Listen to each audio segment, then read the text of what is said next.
بسم الله الرحمن الرحيم الحمد لله رب العالمين خالق السماوات والأرضين أفضل الصلاة وأكمل السلام على سيدنا المرسلين وعلى آله وأصحابه وأزواجه وذريته وأولاده أجمعين. إن الله وملائكته يصلون على النبي يا أيها الذين آمنوا صلوا عليه وسلموا تسليما. اللهم صل على سيدنا ومولانا محمد وعلى آل سيدنا ومولانا محمد معدن الجود والكرم وآله وأصحابه وبارك وسلم. أما بعد، أعوذ بالله من الشيطان الرجيم. بسم الله الرحمن الرحيم. ألم يأن للذين آمنوا أن تخشع قلوبهم لذكر الله وما نزل من الحق ولا يكونوا كالذين أوتوا الكتاب من قبل فطال عليهم الأمد فقست قلوبهم وكثير منهم فاسقون. صدق الله العظيم وصدق رسوله النبي الكريم.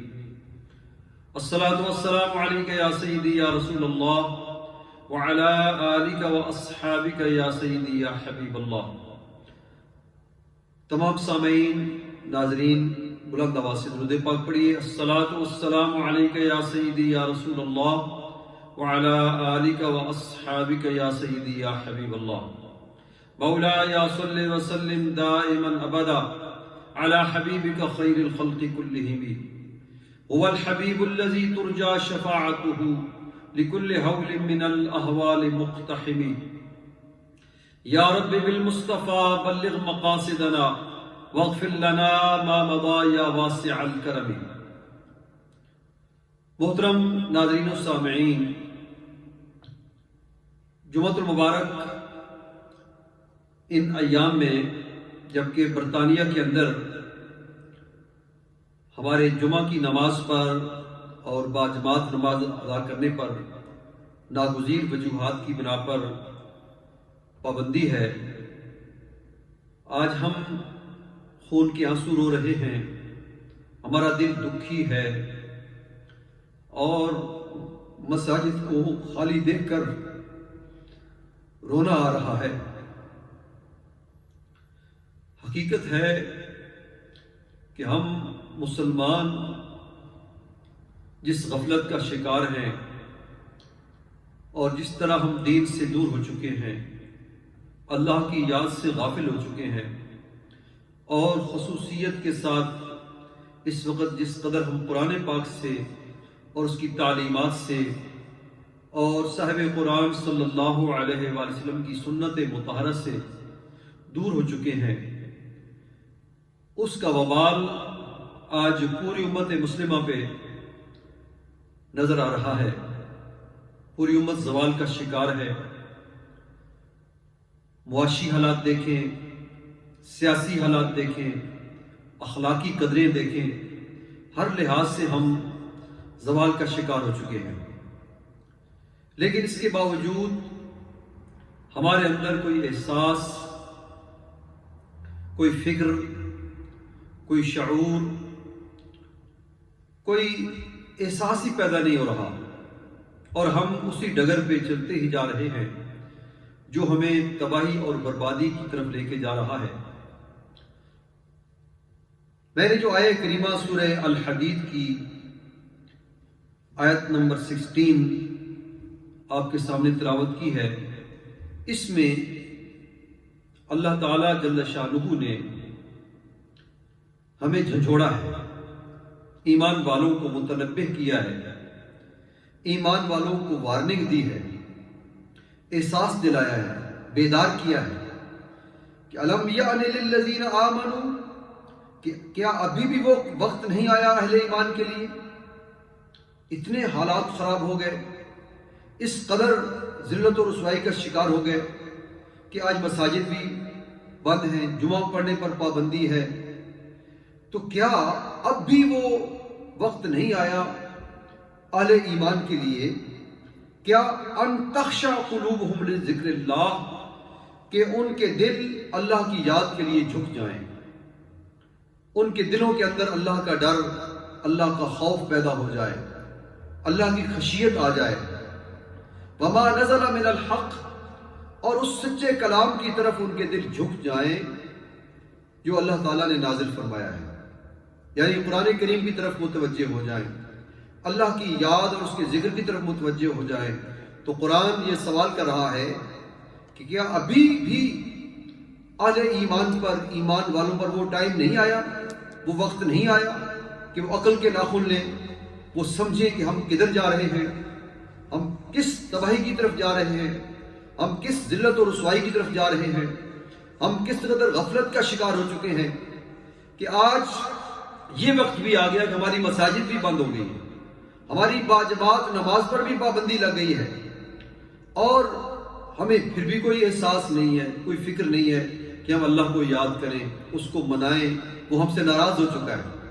ہم اپنے مالک کو راضی کریں، اس کے حضور میں جھک جائیں اور اس سے اپنے گناہوں کی معافی مانگیں، توبہ کریں۔ ظاہر ہے کہ کوئی بھی انسان جب نافرمانی کرتا ہے، اللہ کی یاد سے غافل ہو جاتا ہے، گناہوں کی زندگی میں پڑ جاتا ہے، اس میں ڈوب جاتا ہے، اس میں مگن ہو جاتا ہے، مست ہو جاتا ہے، تو وہ اللہ کو بھول جاتا ہے، نمازیں پڑھنا بھول جاتا ہے، قرآن کو بھول جاتا ہے، بزرگوں کی باتوں کا کوئی اثر نہیں لیتا۔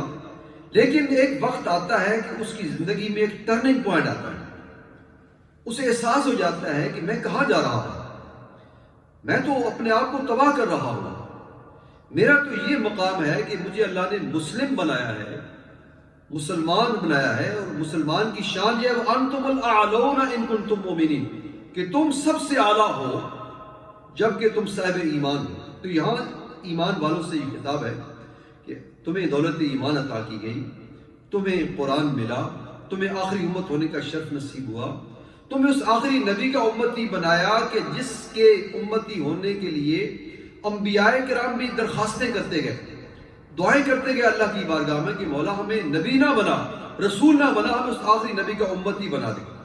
تو ہم ہیں وہ لوگ جنہیں اللہ تعالیٰ نے یہ شرف بخشا، یہ عزت بخشی، یہ مقام بخشا کہ آخری امت بنایا اور تمام امتوں میں سے افضل امت بنایا اور بہترین امت بنایا، بہترین گروہ بنایا، بہترین جماعت بنایا۔ تو اس آخری امت کا شرف اور اعزاز رکھنے والی قوم، اس کی آج یہ حالت ہو چکی ہے کہ وہ اپنے اللہ کو بھول چکی ہے، قرآن کو کیسے کچھ ڈال دیا ہے، نبی کریم صلی اللہ علیہ وآلہ وسلم کے جن کو اپنے تو کیا بیگانے بھی مانتے ہیں، کہ جو 100 شخصیات ہیں، سب سے دنیا میں معزز ترین شخصیات میں سے پہلا نمبر ہے محمد عربی صلی اللہ علیہ وآلہ وسلم کا، ہم اس نبی کے امتی ہیں جس کو سب مانتے ہیں، ارے ہم نے ان کی بھی تعلیمات کو بھی پس پش ڈال دیا۔ تو قرآن کہتا ہے کہ کیا ابھی وہ وقت نہیں آیا؟ یہ آپ سوچیں، ہم سب لوگ سوچیں، اپنے اپنے گریبانوں میں جھانکیں کہ یہ حالات جو پیدا ہو گئے ہیں اور اس قدر ہماری حالت لاگفتہ بے ہو چکی ہے جو بیان ہی نہیں کی جا سکتی، تو کیا ابھی وہ توبہ کرنے کا وقت نہیں آیا کہ ہم جھک جائیں اللہ کے حضور میں، ہم سارے کاموں کو چھوڑ کر اپنے مالک کو راضی کرنے کے لیے ہمارے دلوں میں یہ خوف آ جائے، ڈر آ جائے، فکر آ جائے کہ ہم نے مرنا ہے، کہ اللہ کے حضور میں حاضر ہونا ہے۔ تو یہ پوائنٹ کب آئے گا ہمارے دلوں میں؟ تو قرآن بھی موجود ہے اسی حالت میں، اور اللہ کی یاد اور صحابہ کرام کے واقعات، بزرگان دین، صوفیاء کرام کی تعلیمات، وہ بھی سب ہمارے سامنے موجود ہیں کہ کس طرح وہ لوگ سچے تھے، اخلاص والے تھے، اور دین کی خاطر وہ اپنا سب کچھ کیسے قربان کرنے کے لیے تیار ہو جاتے تھے۔ اور آج ہم کس مقام پہ کھڑے ہیں؟ ہمارے اندر کون سا جذبہ ہے؟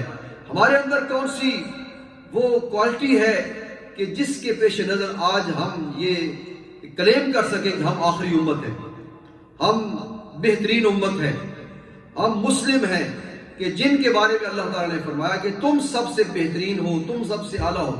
لیکن ہمارا کردار، ہمارا اس وقت جو رہنے سہنے کا طریقہ ہے، ہمارا تعلیمی معیار، ہمارا رہنے سہنے کا معیار، ہر چیز جو ہے وہ زوال کا شکار ہو چکی ہے، اور ہم دنیا کے سامنے اپنا چہرہ دکھانے کے قابل نہیں ہیں۔ تو وہ قوم ہے کہ جس کو اللہ تعالیٰ نے سب سے بہترین، سب سے اعلیٰ اور سب پر غالب بنا کے بھیجا تھا۔ تم ہی غالب ہو، تم ہی اعلیٰ ہو، تم ہی سپر پاور ہو، تم ہی سب سے زیادہ عزت والے ہو، شان والے ہو، عظمت والے ہو، تمہیں خدا نے یہ مقام بخشا ہے، لیکن اس کے باوجود ہم اپنے اس مقام سے غافل ہو کر، اس کو بھول کر ہم تباہی اور بربادی کی طرف جا رہے ہیں۔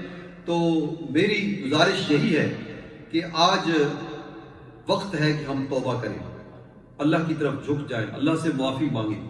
سب سے بڑی بات اس وقت جو ہمارے اندر پیدا ہو چکی ہے وہ نااتفاقی ہے۔ آپس میں ہم ایک دوسرے سے دست و گریباں ہیں، جھگڑ رہے ہیں، فرقوں میں بٹ چکے ہیں، فرقہ پرستی کی لعنت میں گرفتار ہو چکے ہیں۔ وہ نعمت کہ جس کو قرآن کریم نے نبی کریم صلی اللہ علیہ وسلم کی آمد، آپ کے میلاد اور آپ کی تشریف آوری کی وجہ سے سب سے بڑی نعمت ہمیں عطا کی، وہ اتفاق و اتحاد تھا، وہ یونٹی تھی۔ وہ نبی کریم صلی اللہ علیہ وسلم نے جو ہمیں بھائی بھائی بنا دیا تھا، ہمیں ایک جسم و جان کی مانند کر دیا تھا۔ فرمایا کہ تم مسلمان آپس میں اس طرح ہو جس طرح ایک جسم ہوتا ہے، اور جب جسم کے ایک حصے کو تکلیف پہنچتی ہے اس کے لیے سارا جسم بے قرار اور بے چین ہو جاتا ہے۔ تو سب سے بڑی نعمت اور سب سے بڑی دولت جو ہے وہ نبی کریم صلی اللہ علیہ وسلم کی تشریف آوری سے ہمیں یہ ملی کہ ہم کو اللہ نے بھائی بھائی بنا دیا۔ وہ معاشرہ جو آپس میں ہر وقت لڑائی جھگڑے کا شکار رہتا تھا، ایک دوسرے کے خون کا پیاسا تھا، وہ آپس میں بھائی بھائی مل گیا۔ قرآن نے اس کا فَأَصْبَحْتُمْ بِنِعْمَتِي إِخْوَانًا، تم اس محبوب کے تشریف لانے سے آپس میں بھائی بھائی بن گئے۔ تو اس بھائی چارے کی فضا کو ہم نے ختم کر دیا۔ آج کسی سطح پر بھی ہم متحد نہیں ہیں، کوئی ہمارے اندر یونٹی نہیں ہے۔ تو یہ سب سے بڑا ہمارا زوال کا سبب ہے۔ پھر دوسرے نمبر پر اس قوم کا تعلق تعلیم سے تھا۔ نبی کریم صلی اللہ علیہ وسلم نے ارشاد فرمایا کہ میں اس لیے آیا ہوں تاکہ اس قوم کے اخلاق کو سنواروں، ان کو میں تعلیم دوں، ان کی میں اصلاح کروں، ان کی میں تربیت کروں۔ تو وہ پیارا نبی جو ہمیں قرآن کی تعلیم دینے کے لیے آیا، ہمارے اخلاق سنوارنے کے لیے آیا، تو آج ہم تعلیم کے میدان میں بھی سب سے پیچھے ہیں۔